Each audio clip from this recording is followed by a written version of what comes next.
شکست قطعا ادامه پیدا خواهد کرد.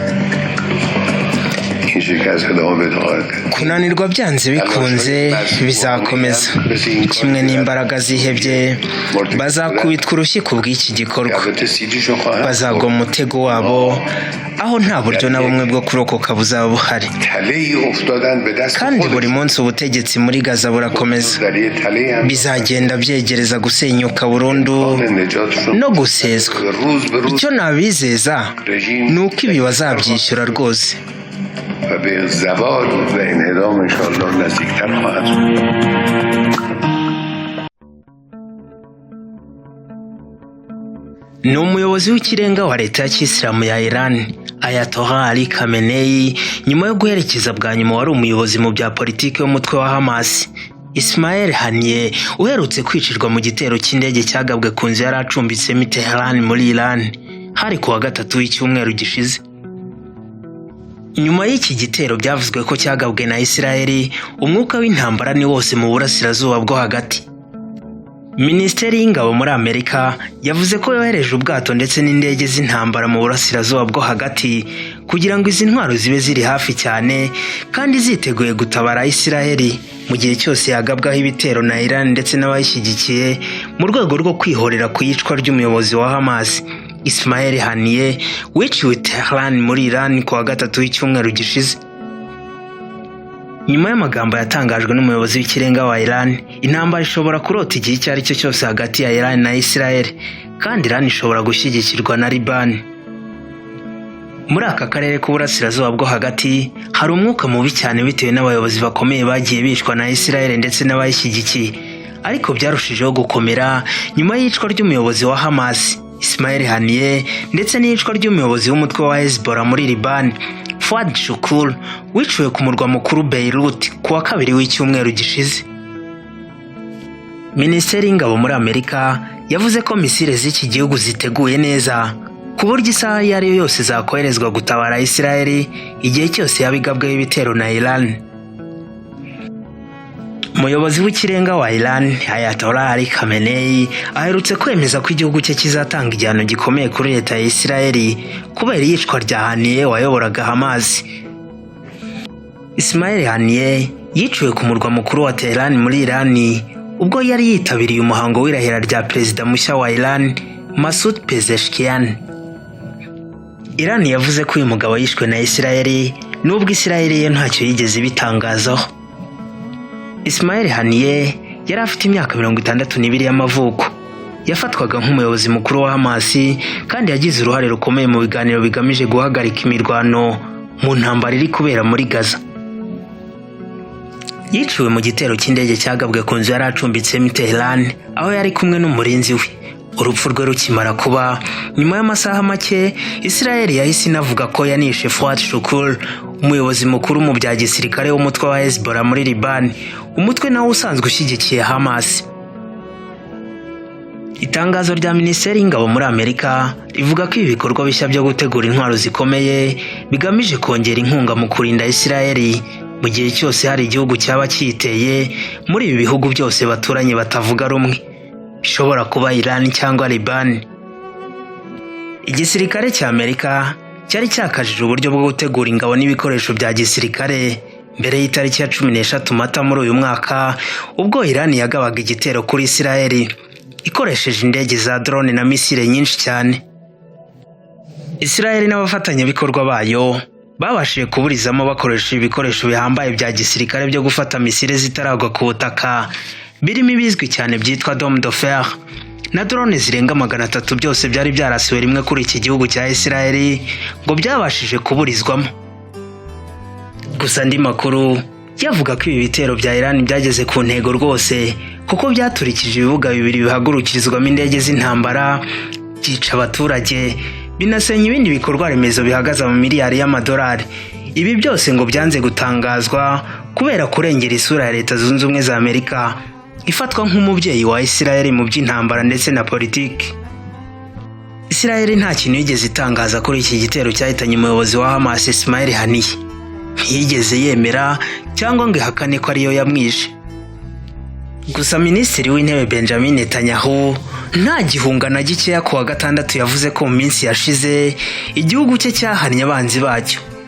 Yasezeranyije abayahudi ko iminsi itoroshye iri imbere. Ati twumvise amagambo menshi agamije kudutera ubwoba aturutse hirya no hino ku isi, ariko duhora twiteguye ibihe byose. Mbere umuvugizi wa Minisiteri y'Ingabo muri Amerika Madame Sabrina Singh yari yavuze ko Amerika itemera ko nta buryo na bumwe buhari bwo kurinda ko ibintu byaba bibi cyane hagati ya Israel na Iran. Muri make Amerika yibona ko intambara hagati y'ibi bihugu ishobora no kwirindwa. Kuri uyu wa gatanu bwa Netanyahu yavuze ko intumwa za Israel zizajya i Cairo mu Misiri mu minsi iri imbere kugira ngo harebwe ko imishyikirano yatangiye hagati ya Israel na Hamas yagera ku musaruro, hagasinywa amasezerano yo guhagarika imirwano mu ntara ya Gaza, kandi ingwate zatwawe n'abarwanyi b'umutwe wa Hamas mu bitero byo ku ya 7 Ukwakira umwaka ushize zikarekurwa. Hamas yagabye ibitero kuri Israel tariki ya 7 Ukwakira umwaka ushize ihitana abantu 1,200. Minisiteri y'Ubuzima iyobowe na Hamas ivuga ko uburyo Israel yatangije bwo kwihorera muri Gaza umaze guhitana abantu hafi 40,000. Umuryango w'abibumbye uvuga ko hafi 2/3 by'inyubako zose zo muri Gaza, no kuvuga inyubako zirenga 151,000 zangiritse cyane cyangwa zigasenyuka burundu kubera ibitero bikomeye Israel yagabye muri Gaza guhera mu kwa 10 k'umwaka ushize.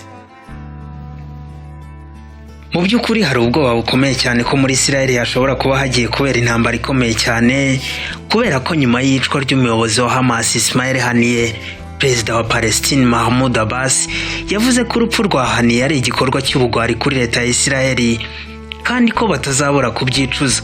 Yahise asaba abanya-Palestine gutuza bakunga ubumwe muri ibi bihe bikomeye. Umuyobozi w'ikirenga wa Iran Ayatollah Ali Khamenei yasezeranyije Israel igihano gikaze cyane. Ni mu rwego rwo guhorera iyicwa ry'umuyobozi mu bya politike muri Hamas byanakorewe ku butaka bwa leta ya Kisilamu. Khamenei ati ubutegetsi bw'abagizi ba nabi n'iterabwoba b'abazayonisti b'abanya-Israeli bakoze ikosa ryo kwataka igihugu cyacu bica umushyitsi twakundaga. Ibyo ngibyo tuzabibishyuza nta kabuza rwose. Yavuze ko ari inshingano za Iran guhorera iyicwa rya Haniyeh wiciwe mu murwa mukuru wa Iran. Ati turumva ko ari inshingano zacu guhorera amaraso ye muri ubu bwicanyi bukomeye bwabereye ku butaka bwa Repubulika ya Kisilamu. Yahise anatangiza icyunamo cy'iminsi 3 muri Iran mu rwego rwo kuzirikana uyu nyakwigendera. Perezida mushya wa Iran Masoud Pezeshkian we yasezeranyije ko igihugu cye kizarengera imbibi zacyo kandi neza cyane, ku buryo abazagerageza kuvogera ubutaka bwa Iran bazahura n'uruva gusenya kandi bakabyicuza. Nyuma y'urupfu rwa Ismail Haniyeh, Hamas nayo yahise isohora itangazo ivuga ko ubwicanyi bwakozwe na Israel ari igikorwa kigamije guca ukubiri n'ubushake bwa Hamas ndetse n'ubushake bw'abaturage ba Palestine. Bati turemeza ko ibi bikorwa bitazigera bigera ku ntego umwanzi ashaka. Umutwe wa Hezbollah nawo wasohoye itangazo uti twebwe muri Hezbollah dusangiye n'abavandimwe dukunda bo muri Hamas akababaro ko kubura umuyobozi ukomeye. Bati turakajwe cyane n'ibyaha bikomeje gukorwa n'umwanzi. Bati gusa ibyiyumvo byacu binyuzwe n'uko abayobozi bacu bakomeje guhorwa Imana. Ni itangazo ryashyizweho umukono n'umuyobozi mukuru wa Hezbollah Hassan Nasrallah. Aba bose biyemeje guhorera urupfu rw'uyu muyobozi wa Hamas. Ikindi gishimangira ubwoba bukomeye abantu bafite ko intambara yaba igiye kurota hagati ya Iran na Israel kandi kabera muri Israel ni uburyo abategetsi b'ibihugu bitandukanye bakomeje kuburira abaturage babo bari muri Israel babasaba kwitwararika. Uku ni nako kompanyi zitandukanye z'ubwikorezi bwo mu kirere zikomeje guhagarika ingendo zerekeza cyangwa ziva Tel Aviv muri Israel. Ibiro ntaramakuru by'Abongereza Reuters byavuze ko kompanyi y'indege y'Abahorandi ya KLM yahagaritse ingendo zose z'indege ziva cyangwa zerekeza Tel Aviv muri Israel. Ingendo zahagaritswe guhera ku wa 3 Kanama kugera ku wa 26 Ukwakira. Kandi ntabwo ari KLM gusa kuko n'izindi ndege nyinshi zirimo Air France, Lufthansa y'Abadage, Delta yo muri Amerika, sosiyete mpuzamahanga y'indege y'Ubusuwisi, Swiss International Air, Wizz Air yo muri Hongria n'izindi nyinshi zose zahagaritse ingendo zazo zerekeza muri Israel mu minsi ishize. Leta Zunze Ubumwe za Amerika biciye mu nzira y'ububanyi n'amahanga zirimo kugerageza kurinda ko haba intambara. Iran ntabwo yavuze igihe izaterera, ariko biratekerezwa hafi kudashidikanywaho ko izagaba ibitero kuri Israel vuba cyangwa bitinze, ariko izagaba ibitero. Abemeza ibi ngibi banashingira ku kuntu Iran yabigenje mu kwezi kwa kane ubwo Israel yagabaga igitero kuri ambasade ya Iran Damascus muri Syria. Iran yohereje indege na misile zirenga 300 igerageza kwihorera ku rupfu rw'umusirikare wayo mukuru waguye muri ibyo bitero. Hari ubwoba bwinshi ko Iran ishobora gufatanya na Liban bakarasa muri Israel nyuma y'urupfu rw'umuyobozi wa Hamas rwabereye muri Iran. Impamvu Amerika mu bwoba bwinshi yahagurutse ngo ifatanye na Israel ndetse yirinde ni uko Iran ari igihugu gikomeye cyane mu bubasha bwa gisirikare. Igisirikare cya Iran kiri ku mwanya wa 14 ku isi mu gukomera. Aha habarwa umubare w'abasirikare bakigize ndetse n'umubare n'ububasha bw'intwaro gifite. Ni igisirikare gifite abasirikare 610,000 bahora mu kazi biteguye kujya mu ntambara igihe icyo ari cyo cyose bayihamagarwamo. Iran ifite Reserve Force abazwi nk'inkeragutabara 350,000. Iran nicyo gihugu gifite igisirikare kinini mu burasirazuba bwo hagati hose. Igisirikare cya Iran kigabanyije mu bice 4: igisirikare kirwanira ku butaka, igishinzwe kurinda ikirere, ikirwanira mu kirere ndetse n'ikirwanira mu mazi. Umutwe w'abasirikare ba Iran ukomeye kandi uteye ubwoba ni uwitwa IRGC, Islamic Revolutionary Guard Corps. Ni umutwe udasanzwe w'abasirikare biswe abarinzi b'impinduramatwara ya Kisilamu. Ni abasirikare 150,000 bafatwa nk'urutirigongo mu gisirikare cyose cya Iran. Umugaba mukuru w'ikirenga w'aba basirikare, Commander in Chief cyangwa CIC, ni umuyobozi w'ikirenga wa Iran, Ayatollah Ali Khamenei. Uyu ni umutwe w'ingabo washinzwe n'umuyobozi w'ikirenga Ayatollah Khomeini, ari nawe wabaye umuyobozi w'ikirenga wa mbere wa Iran nyuma y'impinduramatwara yo mu 1979. Abarwanyi bahabwa imyitozo ikomeye cyane mu bya gisirikare, haba mu gukoresha intwaro, mu kurwana nta ntwaro ndetse no mu butasi. Uyu mutwe w'abarwanyi wa IRGC nawo ugabanyije andi matsinda mato 5. Irya mbere ryitwa Quds Force. Aba bashinzwe ibikorwa byo hanze y'igihugu, nibo bakora ubutasi mu bihugu by'abanzi nka Israel kandi bagatanga imyitozo ya gisirikare ku barwanyi mu bihugu nka Liban na Syria ndetse n'ahandi. Undi mutwe muri IRGC ni Basij Militia. Aba ni abashinzwe kubungabunga amahoro n'ituze mu gihugu imbere, no kuvuga muri Iran. Bashinzwe ibintu byose bibera imbere mu gihugu. Mbere y'impinduramatwara yo mu 1979, Iran yaguraga intwaro mu bihugu byo mu burengerazuba bw'isi. Nyuma y'ibihano yafatiwe ndetse n'intambara ya Iraq, ububasha bwa Iran mu gukora intwaro bwaratumbagiye cyane. Uyu mutwe w'ingabo wa IRGC niwo wahawe inshingano zo gukurikirana ikorwa ry'intwaro muri Iran. Nibo bagize uruhare runini cyane mu ishingwa ry'inganda zikora intwaro ndetse no mu iterambere ryazo. Uku niko Iran yirunzeho ububiko butagira ingano bw'ibisasu bya za misile. Bashobora kwikorera ibifaru byabo, indege z'intambara n'ikoranabuhanga rigenzura izo ndege. Bashobora kandi gukora ibisasu byoherezwa kure bikajya guturikirayo, ndetse n'ikoranabuhanga rigenzura ibyo bisasu biraswa kure bikajya guturikirayo.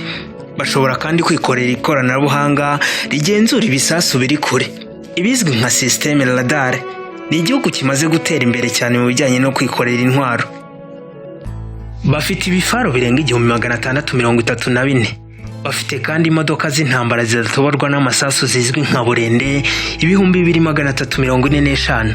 Iran kandi ifite rocket launcher zirenga 1900.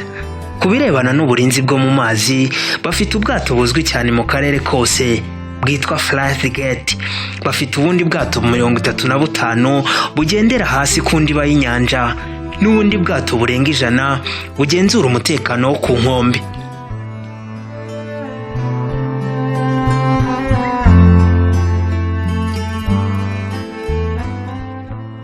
Mu kirere naho bateye imbere cyane, kuko bafite kandi banakora drone nyinshi cyane zakoreshwa mu ntambara nk'intwaro zigezweho. Kugira ikoranabuhanga rihambaye mu ntwaro ni ukuvuga ko izo ntwaro ziba zinafite ubugome bukomeye cyane. banashinjwa kugira intwaro za kirimbuzi gusa bo bakabihakana. Gusa kubera igihe bamaze bubaka inganda z'intwaro, ingufu bashyiramo n'igihe byafashe, biragoye guhakana ko izi ntwaro ntazo.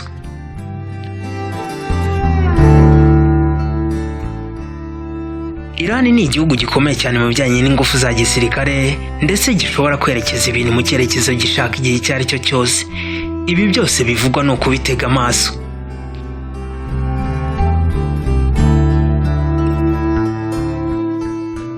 Nshuti bavandimwe twabanye, turabashimira cyane uburyo mudahwema gushyigikira ibiganiro byacu. Mukomeze mubane natwe. Njye mva kuri mikoro nitwa Pascal, naho ubutaha.